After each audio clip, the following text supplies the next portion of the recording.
school New York Greater Accra achon beke bia agan yemo eja akashi e femi na akpe akashi moko ba akase gan ne e ba akleba ya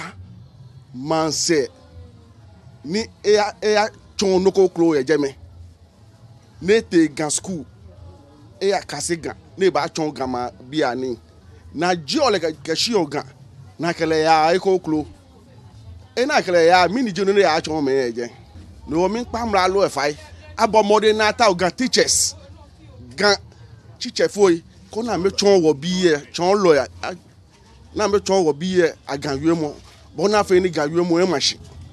e ja gan won wo yen gan na fan kra no ogan yemo je no ko ni sani acha afun